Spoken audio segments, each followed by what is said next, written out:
తెలంగాణలో ప్రసిద్ధ పుణ్యక్షేత్రమైనటువంటి యాదగిరిగుట్ట శ్రీ లక్ష్మీ నరసింహస్వామి వారి ట్రస్ట్ బోర్డుకు వేగంగా అడుగులు పడతాయని చెప్పవచ్చు. ప్రధానంగా ఎన్నో రోజుల నుంచి అంటే 2010 నుండి కూడా ట్రస్ట్ బోర్డు ఏర్పాటు చేయాలని లక్ష్యంతో ఉన్నారు. కానీ కొన్ని కారణాల వల్ల ట్రస్ట్ బోర్డు అనేది ఆగిపోయింది. ఇప్పుడు రాష్ట్ర ప్రభుత్వం కాంగ్రెస్ ప్రభుత్వం వచ్చాక ట్రస్ట్ బోర్డుపై ఏర్పాట్లపై అన్ని కూడా దేవాదాయ శాఖ కావచ్చు, అదేవిధంగా రాష్ట్ర ప్రభుత్వము అన్ని ఏర్పాట్లు పూర్తి చేస్తుంది. దీనికి అనుగుణంగా ఇక్కడ ఉన్నటువంటి యాదాద్రి శ్రీ లక్ష్మీ నరసింహస్వామి వారికి ఒక ట్రస్ట్ బోర్డు ఉన్నట్లయితే ఖచ్చితంగా, ఎందుకంటే పెరుగుతున్నటువంటి భక్తులకు అనుగుణంగా ఎన్నో సౌకర్యాలు కల్పించాలి.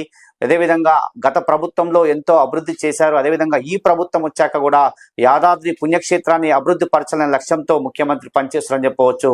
ముఖ్యమంత్రి లక్ష్యం ఒకటే, ట్రస్ట్ బోర్డు అనేది ఒక పకడ్బందీగా ఉండాలి, ఎలాంటి రాజకీయ ప్రోద్బలం లేకుండా ఉండాలి. ఖచ్చితంగా ఒక బోర్డు ఏర్పాటు చేసి అందరినీ కూడా అందులో భాగస్వాములు చేయాలని లక్ష్యంతో ముఖ్యమంత్రి ఉన్నటువంటి విషయం చెప్పవచ్చు.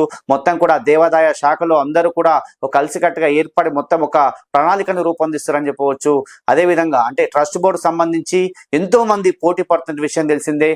అలాగే ఇక్కడ ఉన్నటువంటి యాదాద్రి భువనగిరి జిల్లాకు చెందినటువంటి వివేరా హోటల్స్ యజమాని వెంకటరెడ్డి గారు, సద్ది వెంకటరెడ్డి గారు అంటే తెలియని వారు ఉన్నారు.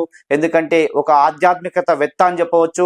అఖండ జ్యోతికి చైర్మన్ గా ఉన్నటువంటి వ్యక్తి, అదేవిధంగా ఎన్నో సేవా కార్యక్రమాలు చేస్తున్నటువంటి వ్యక్తి అని చెప్పవచ్చు. అయితే ఒక వ్యాపారవేత్త అని కూడా చెప్పవచ్చు. అదేవిధంగా గత ప్రభుత్వంలో మాజీ ముఖ్యమంత్రి కేసీఆర్ కు అత్యంత ఆప్తుడుగా ఉన్నాడు. ఇప్పుడున్నటువంటి రేవంత్ రెడ్డికి కూడా మంచి పరిచయం ఉన్నటువంటి వ్యక్తి. అదేవిధంగా ఇప్పుడున్నటువంటి స్థానిక ఎమ్మెల్యే ఆలేరు ఎమ్మెల్యే ప్రభుత్వ పైలే గారు కావచ్చు, కుమ్మం అనిల్ కుమార్ రెడ్డి కావచ్చు, స్థానిక ఎంపీ చామల కిరణ్ కుమార్ రెడ్డి కావచ్చు, అదేవిధంగా ఇద్దరు మంత్రులు ఇటు కోమటిరెడ్డి వెంకటరెడ్డి కావచ్చు, అదేవిధంగా ఉత్తమ్ కుమార్ రెడ్డి కావచ్చు, అందరికి కూడా సుపరిచితుడు మంచి పరిచయం ఉన్నటువంటి వ్యక్తి సద్ది వెంకటరెడ్డి గారు. ఎన్నో హోటల్స్ కు సంబంధించి అంటే ఒక వ్యాపారవేత్తగా, ఒక ఆధ్యాత్మికవేత్తగా, ఎందుకంటే చూస్తున్నాం అఖండ జ్యోతికి సంబంధించి బర్కత్పూర్ లో ప్రారంభమైనటువంటి అఖండ జ్యోతి యాదగిరిగుట్ట వరకు చేరే వరకు కూడా ఎన్నో కార్యక్రమాలు తీసుకొని అఖండ జ్యోతిని విజయవంతం చేశారని చెప్పవచ్చు. అదేవిధంగా మొత్తానికి అంటే సామాన్యంగా ఉన్నటువంటి వ్యక్తి ఈ రోజు ఈ స్థాయికి ఎదిగి ఒక ట్రస్ట్ బోర్డు చైర్మన్ గా అర్హుడుగా ఉన్నటువంటి వ్యక్తి అని చెప్పవచ్చు. ఎందుకంటే ఎన్నో ఆధ్యాత్మిక సేవలు యాదగిరిగుట్టకు చేశారు. కాబట్టి ఒకసారి వెంకటరెడ్డి గారు మనతో ఉన్నారు, మాట్లాడదాం. వెంకటరెడ్డి గారు చెప్పండి, మీరు ఎన్నో సంవత్సరాలుగా యాదాద్రి పుణ్యక్షేత్రాన్ని కావచ్చు, అదేవిధంగా ఎన్నో సేవా కార్యక్రమాలు చేస్తున్నారు. ప్రధానంగా మీ పేరు కూడా బలంగా వినిపిస్తుంది ట్రస్ట్ బోర్డు చైర్మన్ గాని. నిజంగా మీకు ఎలా అనిపిస్తుంది? మేము ముఖ్యంగా చైర్మన్ పదవి కోసం పాటుపడతలేము. ముఖ్యంగా భగవంతుని ఆధ్యాత్మికంగా అభివృద్ధి చెందాలి, అందరూ కూడా భగవంతుని ధ్యానంలో ఉండాలనే ఉద్దేశంతో మన తెలంగాణ లక్ష్మీ నరసింహస్వామి అని అందరికి గుర్తు చేయాలనే ఉద్దేశంతో నేను అఖండ జ్యోతి యాత్ర ప్రారంభించబడింది. అందులో నేను ప్రారంభించలేదు, ఇది మా state voters association president Ramalinga Raju గారు కనీసం 35 సంవత్సరాల క్రితము ఇది ప్రారంభం జరిగింది. అప్పుడు నాకు భువనగిరిలో ఆర్టీసీ క్యాంటీన్ కాంట్రాక్ట్ చేసి నేను హోటల్ నడిపిస్తుంటిని.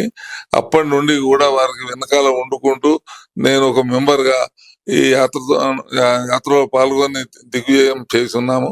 అయితే మధ్యకాలంలో 3 సంవత్సరాలు 2 సంవత్సరాలు కరోనా రావడం వల్ల యాత్ర ఆగిపోయింది. మళ్ళీ 1 సంవత్సరము దేవస్థానం వారు మేమే యాత్ర తీస్తామని చెప్పి 1 సంవత్సరం తీయడం వల్ల దానితో రిజల్ట్ రాలేదు. మళ్ళీ మా యాత్రను ఎంకరేజ్ చేయడం వల్ల అప్పటి నుండి కొనసాగుతుంది. ఈ తీసిన వ్యక్తి గాని వారి కొడుకు గాని కాలం చేయడం వల్ల గత 3 సంవత్సరాల నుంచి వెళ్ళి మరి నేను బాధ్యత తీసుకొని మరి ఈ యాత్రను కొనసాగించాలనే ఉద్దేశంతో మరి నేను కొనసాగిస్తున్నాను. ఈ సంవత్సరం కూడా బ్రహ్మాండంగా బర్కత్పురా నుండి యాదగిరిగుట్ట వరకు 4 రోజులు ఎటు చూసినా జనము రథాన్ని కదలనివ్వలేదు. మాకు 4 రోజుల టైం సరిపోలేదు. అయినా సమయానికి యాత్ర దేవస్థానం వరకు కొనసాగించి మరి అఖండ జ్యోతిని రాత్రి 9 గంటల వరకు తీసుకుపోయి బ్రహ్మోత్సవాలు స్టార్టింగ్ కాబట్టి మరి ఆ సందర్భంగా తీస్తున్నాం కాబట్టి మరి ఆ జ్యోతిని మేము గుడి పూజలకు అందించడం జరిగింది. అంటే వెంకరెడ్డి గారు, ప్రధానంగా చూసుకున్నట్లయితే మీకు యాదగిరిగుట్ట క్షేత్రానికి సంబంధించి అన్ని విషయాలు తెలిసిన విషయాలు. ఎందుకంటే భక్తులకు జరుగుతున్నటువంటి ఇబ్బందులు కావచ్చు, అక్కడ ఉన్నటువంటి ఆధ్యాత్మికకు సంబంధించి, అక్కడ ఉన్నటువంటి కైంకర్యాలకు సంబంధించి విషయాలు కావచ్చు, అదేవిధంగా ప్రతి విషయం మీద మీకు పరిజ్ఞానం ఉంది యాదగిరిగుట్ట దేవస్థానం గురించి. మీరు కూడా ఎన్నో సందర్భాల్లో ఎన్నో సలహాలు కూడా మీరు ఇచ్చి ఉన్నారు. మరి ప్రధానంగా ఇప్పుడు ఒకవేళ అంటే మీకు ప్రధానంగా ఒక ట్రస్ట్ బోర్డు చైర్మన్ గా ఒక అవకాశం వచ్చేటట్లయితే ఏమేమి చేద్దామని మీరు అనుకుంటున్నారు? ముఖ్యంగా ఆ అవకాశం అనేది చెప్పలేము. మరి ఆ విధంగా వచ్చినట్టయితే మా అనుభవాలు, మా వ్యాపారంలో మేము నేర్చుకున్న అనుభవాలు, బిజినెస్ ఎలా అభివృద్ధి చేయాలనే ఉద్దేశంతో మేము ముందుకెళ్తున్నామో అదే విధంగా కూడా ఈ దేవస్థానం ఎలా డెవలప్ చేస్తే బాగుంటుందని మరి పెద్దల సలహా తీసుకొని మరి ముందు పోవడానికి, మరి ఇక్కడ ఉన్న ప్రజలందరికీ కూడా ఈ దేవస్థానం వల్ల ఫలితం కలిగే విధంగా, అందరికి జీవనోపాధి కూడా కలిగే విధంగా, మరి దేవస్థానం కూడా ఇంకా చరిత్ర పుటల్లో ఒక వెలుగు వచ్చే విధంగా చేయాలనే ఉద్దేశంతో నాకు ఈ వ్యాపారం పెట్టిన తర్వాత కూడా ఈ యాదగిరిగుట్టకు వచ్చే జనానికి చాలా నేను చూశాను. మరి యాదగిరిగుట్టకు పోతే తినడానికి వసతి లేదు మరి అనే విధంగా ఎంతో మంది యాత్రికులతో నేను విని కూడా నా ఆర్టీసీ క్యాంటీన్ అనుభవంతో ఊరు బయట హోటల్ కట్టి ఈ యాదగిరిగుట్ట డెవలప్ కావాలంటే వీళ్ళకి మంచి ఆహారం ఉండాలని చెప్పి నేను ఇక్కడ వివేరా హోటల్ స్థాపించి భువనగిరిలో, మరి అప్పటి నుండి ఎంతో మంది యాత్రికులు నువ్వు చాలా పుణ్యం కట్టుకుంటావు, మాకు దేవుని దగ్గరికి పోతున్నాం, దర్శనం చేసుకుంటాము, ఇక్కడ మంచి భోజనం చేసిపోతున్నాం అని కూడా ఎంతో మంది ఆశీర్వదించిన వాళ్ళు ఉన్నారు. అదే విధంగా ఈ యాదగిరిగుట్ట యాత్రకు జనము రావడానికి కూడా నేను ఎంతో ఉపయోగపడ్డానని నా మనసులో నేను అనుకుంటున్నాను. మరి అదే విధంగా ఎన్నో విషయాలు కూడా సూచనలు దేవస్థానం వాళ్ళు అడుగుతుంటారు, నేను కూడా చిన్న చిన్న విషయాలు నేను సాయం చేస్తుంటాను. మరి వచ్చే విఐపీలకు కానీ యాత్రికులకు కానీ ఇంకా మంచి వసతి కావాలని భువనగిరికి బైపాస్ రోడ్ ఎప్పుడైతే వచ్చిందో మరి ఆ విధంగా ప్రతి యాత్రికునికి మంత్రులకు కానీ భక్తులకు కానీ అధికారులకు కానీ ఆ వసతి నేను ఇప్పటికీ కలగజేస్తున్నాను. వెంకరెడ్డి గారు, చూస్తున్నాం మీరు ఒక బుక్లెట్ ని ప్రింట్ చేశారు. ఎక్కడ కూడా ఇబ్బంది కలగకుండా ప్రతి భక్తునికి స్వామివారి దర్శనం కలిగించే విధంగా, అంటే ఇక్కడ ఉన్నటువంటి ఎక్కడి నుంచి తెలంగాణ రాష్ట్రం నుంచి ఇతర రాష్ట్రాల నుంచి వచ్చే ప్రతి భక్తునికి అందరికి కూడా ఉపయోగపడే విధంగా ఒక బుక్లెట్ ని కూడా మీరు తయారు చేసేటువంటి పరిస్థితి మనం చూస్తున్నాం. ఇవన్నీ కూడా ముఖ్యమంత్రికి కూడా చూపించే విషయం చెప్పారు. అదే విధంగా చూస్తున్నాం, మనం చెప్పుకుంటూ పోతే ఎన్నో కార్యక్రమాలు ఇందులో తీసుకున్నారు. ఇవన్నీ కూడా దేవాదాయ శాఖ మంత్రి కొండ సురేఖ గారు చూసారు, అదే విధంగా కమిషనర్ గారు చూసారు, అందరు చూసారని చెప్తున్నారు. నిజంగా ఈ బుక్లెట్ మీరు ఎట్లా తయారు చేసి ఏమేమి ఉన్నాయి అసలు? గతంలో యాదగిరిగుట్ట అభివృద్ధిలో ప్రభుత్వం వారు రెండో ఘాట్ రోడ్డు కావాలని నిర్ణయం చేసి ఒక కేఎన్ఆర్ కోడూరు నరసింహారెడ్డి గారు అని వారి కాంట్రాక్ట్ ఇవ్వడము, వారు నాకు చాలా దగ్గరి స్నేహితుడు, మా వరంగల్ జిల్లా వాసి. అయితే అతను వర్క్ స్టార్ట్ చేసిన నుండి నన్ను ఎప్పుడు సలహా తీసుకెళ్తుండేది. అయితే ఈ వర్క్ అయిపోయేదలకు మనం ఒక సూచన మనం అయితే ఒకటి చేయాలనే ఉద్దేశంతో నన్ను ఎంకరేజ్ చేసి ఆర్కిటెక్ట్లను తీసుకొచ్చి సర్వే చేయించి మరి ఒక డిజైన్ తయారు చేశాము. తయారు చేస్తే ముఖ్యమంత్రి గారి ముందు పెట్టాలంటే అధికారులకు అందరికి అందించాము. సరే, వారు గుట్ట మీద ఎవరు ఉండొద్దు అనే ఉద్దేశంతో అది ఎవరు వారి ఉద్యోగం చూసి వారికి ఎక్స్ప్లెయిన్ చేయలేదు, అది అంతటితోనే పోయింది. తర్వాత ఎప్పుడైతే గుట్ట ఓపెన్ అయిన తర్వాత చేసిన పనులన్నీ బదనామా అయిపోయినాయో అప్పుడు నన్ను అడిగారు. నేను ప్లాన్ రూమ్ అవన్నీ మళ్ళీ ప్రింట్ చేయించి మళ్ళీ నేను వాళ్ళకి ఇచ్చాను. ఇంతలో ప్రభుత్వం మారిపోయింది. మరి మళ్ళీ ఇప్పుడు మన కొత్త ప్రభుత్వం వచ్చిన తర్వాత రేవంత్ రెడ్డి గారు ఫస్ట్ టైం వచ్చినప్పుడు ఈ విషయంలో అరే ఇక్కడ పబ్లిక్ ఎవరికి వసతి లేకుండా అయిపోయింది, ఇవన్నీ డెవలప్ చేయాలని చెప్పి వారు స్టేట్మెంట్ ప్రెస్ మీట్ పెట్టడం, అది విని మళ్ళీ ప్లాన్ మళ్ళీ కొంచెం చేంజ్ చేయించి మళ్ళీ డిజైన్ మార్పించి ఇది వారి దృష్టికి తీసుకుపోవాలని చెప్పి నేను అందరికీ కూడా దేవాదాయ శాఖ మంత్రి గారు కానీ, ఇప్పుడు ఎమ్మెల్యే గారికి, ఎంపీ గారికి, ఈఓ గారికి, దేవాదాయ కమిషనర్ గారికి వీళ్ళందరూ కూడా అందించడం జరిగింది.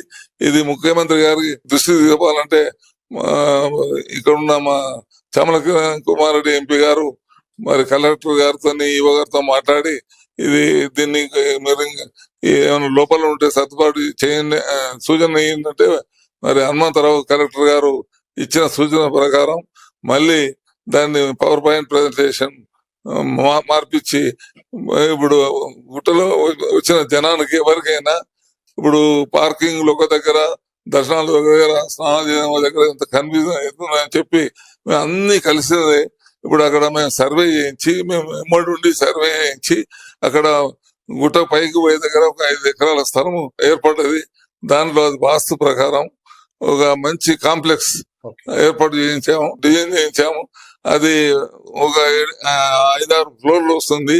అందులో ఒక 4 ఫ్లోర్లు పార్కింగ్ కు 4,000 కార్లు పార్కింగ్ ఉండేట్టు, మరి ఒక 400 రూమ్స్ ఇందులో ఏ క్లాస్ బి క్లాస్ విధంగా కూడా ఏర్పాటు చేయించి, డార్మెటరీ హాల్స్ ఒక 2,000 మంది డార్మెటరీ హాల్లో పడుకునేటట్టు కూడా హాల్స్ చేయించి, అందులో భోజన క్యాంటీన్ కూడా దానికి వసతి, ఎంప్లాయీస్ కు వసతి, ఇవన్నీ కలుపుకొని ఒకటే కాంప్లెక్స్ లో దేవుని దగ్గరికి బస్ స్టాండ్ కు జనం నడుచుకుంటూ 4 లిఫ్ట్ల ద్వారా పైకి పోయే విధంగా కూడా అన్ని డిజైన్ చేసి మేము ఇది సూచన చేశాము. దీన్ని ప్రభుత్వం వారు టేకప్ చేసి మరి అభివృద్ధి చేస్తే ఈ ఒక 50 సంవత్సరాలు 100 సంవత్సరాలు ఏ లోటు లేకుండా యాదగిరిగుట్టకు బాగుంటుంది. ఇప్పుడు ఇక్కడ నిద్ర చేసే వసతి లేక జనము రావడానికి ఇబ్బంది పడుతుండ్రు.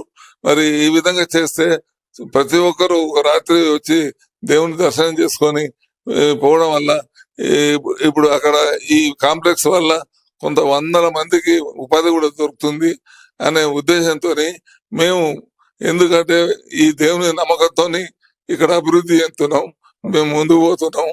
ఇక్కడ అందరూ కూడా ఇంకా ముందుకు పోవాలనే ఉద్దేశంతో మా పట్టుదల, మా సొంత ఖర్చులతోని మేము అందరి దృష్టికి తీసుకెళ్తున్నాం.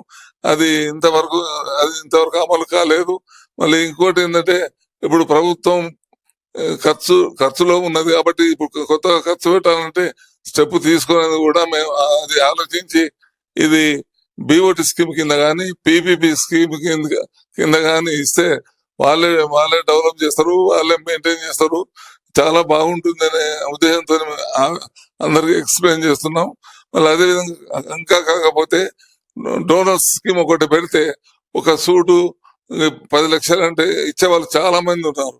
ఆ విధంగా ఇది డెవలప్ అవుతుంది అనే ఉద్దేశంతో ప్రభుత్వం మీద భారం పడకుండా డెవలప్ అవుతుంది, ప్రభుత్వానికి కూడా గుర్తింపు వస్తుంది, ఇక్కడ ఉన్న ప్రజలందరికీ ఉపాధి దొరుకుతుంది అనే ఉద్దేశంతో మేము, మాకు ఏ స్వార్థం లేకుండా ఇది డెవలప్ గా యాదగిరిగుట్ట దేవుడు అంటే చరిత్రలో బాగా చెప్పుకునే విధంగా ఉండాలని చెప్పి మేము ప్రయత్నం, నేను కానీ కోడూరు నరసింహారెడ్డి గారు కానీ మేము ఎంతో మంది దగ్గరికి మేము తిరగడం, మేము టైం ఖరాబ్ చేసుకోవడం, మరి ఈ విధంగా చేసినందుకు అభివృద్ధి అయితే చాలా బాగుంటుందని మేము భగవంతుని కోరుతున్నాం. చూస్తున్నాం, యాదాద్రి ట్రస్ట్ బోర్డు ఏర్పాటు చేసినట్లయితే ఖచ్చితంగా ఒక అవకాశం నాకు ఇచ్చినట్లయితే, ఎందుకంటే ఒక అనుభవం ఉన్నటువంటి వ్యక్తిగా, ఎన్నో కార్యక్రమాలు తీసుకున్నటువంటి వ్యక్తిగా, ఈ జిల్లా వాసి, ఇక్కడ ఉన్నటువంటి జిల్లా మొత్తం కూడా తెలిసేటువంటి వ్యక్తిగా, అదేవిధంగా రాష్ట్రంలో ఉన్నటువంటి ప్రతి భక్తులకు తెలిసే విధంగా నేను ఎన్నో కార్యక్రమాలు తీసుకుంటాను. అదేవిధంగా చూస్తున్నాం, మంత్రులకు సంబంధించి కావచ్చు, కమిషనర్ సంబంధించి కావచ్చు, ఒక బుక్లెట్ తయారు చేసి భక్తులకు ఎలాంటి ఇబ్బంది లేకుండా డార్మిటరీ హాల్స్ రూపకల్పన కోసం కావచ్చు, పార్కింగ్ కోసం కావచ్చు, ఎన్నో కార్యక్రమాలు ఇందులో నేను రూపొందించాను. ఇవన్నీ కూడా ఏర్పాటు చేసినట్లయితే ఖచ్చితంగా యాదాద్రి పుణ్యక్షేత్రానికి వచ్చే భక్తులకు ఎలాంటి ఇబ్బంది ఉండదని చెప్పి సద్ది వెంకరెడ్డి గారు చెప్తున్నారు. ఈసారి ట్రస్ట్ బోర్డు ఏర్పాటు దిశగా వెళ్తుంది కాబట్టి ఖచ్చితంగా ఒక అవకాశం ఇవ్వమని చెప్పి సద్ది వెంకరెడ్డి గారు కోరుతున్నారు. ఎందుకంటే చాలా అనుభవం ఉన్నటువంటి వ్యక్తిగా, ఒక ఆధ్యాత్మికవేత్తగా, ఒక వ్యాపారవేత్తగా, ఒక సామాజికవేత్తగా, ఇతను ఎన్నో సేవలు చేసినటువంటి వ్యక్తిగా అతనికి అవకాశం ఇవ్వాలని చెప్పి సుమన్ టీవీ కోరుకుంటుంది. ఇది గురునాథ్తో శరత్, యాదాద్రి భువనగిరి జిల్లా.